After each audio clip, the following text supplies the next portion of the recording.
Welcome to RLF NorCal. The election this year is a clown show, and no matter what side you want to look at it from, it is nothing but a stain on our country's integrity. Whether you're for Uncle Joe or for the Orange Man, we can all agree this year, our faith in the system has been shattered. I'm left confused, irritated, and ashamed of our politicians, our media, and a lot of our people. With the nation left in wild speculation, I wanted to know just how others are feeling also. Here's what a few had to say. I hope the voting polls get back in order for legal voting. Illegal voting is bad.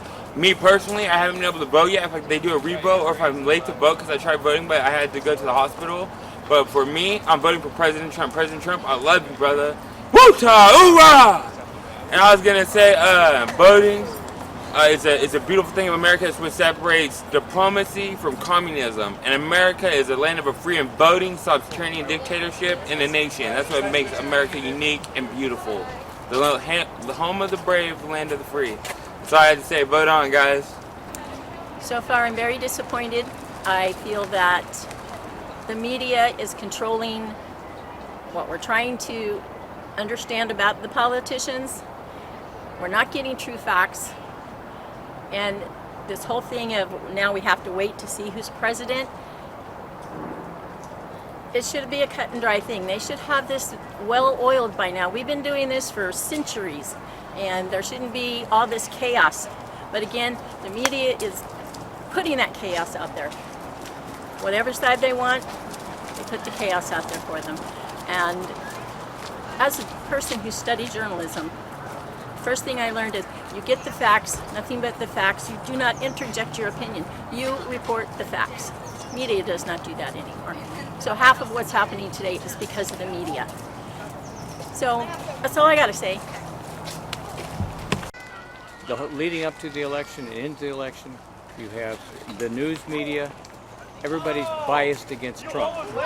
And unless you're listening to Fox News or One American News, you don't hear anything. You don't hear about the corruption with Biden's family into China and Ukraine and all that stuff at all. You know, and it just, I don't know, really depressing. Yes. And the fact that Nancy Pelosi has gone out and stated that she's got this new thing where they're going to get rid of any president that's got any physical problems like that. Joe Biden, as soon as he gets in, Kamala Harris is going to be president. So it just, the whole thing's depressing. If they're absentee ballots and they apply for them and they've got a signature, that's great. But just to mail out tons of ballots, and you can see in Wisconsin where they have the ballots, all of a sudden they're just one big spike straight up for Biden.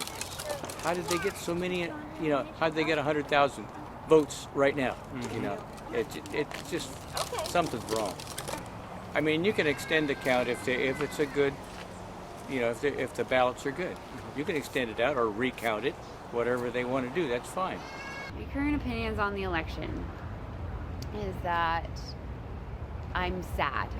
I'm sad that people are so angry, and that I'm a bit frustrated that there hasn't been more compassion and for people actually taking the time to listen to each other and why people are voting the way that they're voting.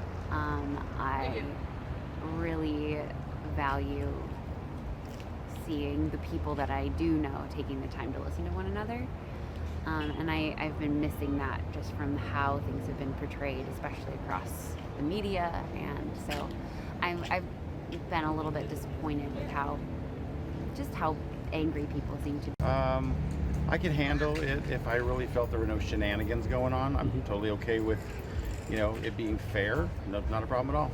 But I don't believe that it was. I think that anytime you have states that all have their own Supreme Court of those states changing the rules for the purposes of making their own electoral rules, then each state that requires its own rules isn't fair to the whole entire country. Because then when you're basing it on electoral college votes, then you get 5 here, 5 there, 5 here.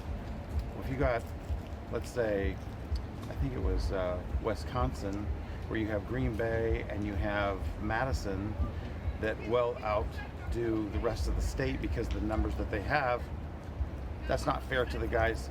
So I guess I've never been in favor of changing the electoral college. But here's what I would do if I was going to change the electoral college. I'd base the electoral college based on numbers of counties won, because every county represents a different demographic. So the county of a big city may have 3 million people, but the overall state may be, if you look at California, most of California is red. But yet the San Diego, San Francisco, and LA outnumber them in numbers, and their ideas of how the state should be governed have nothing to do with agriculture, manufacturing, all the things that happen in the rural areas. So the electoral college should be based on counties won, not states won. That's my feeling. I think there's much shenanigans going on, and that's how I feel about it. During this time out, many passing by shouting out their opinions, some expressing major disappointment in the election process, others just wanting an answer, and oddly enough, a couple for the chaos, but not willing to say anything in front of the camera.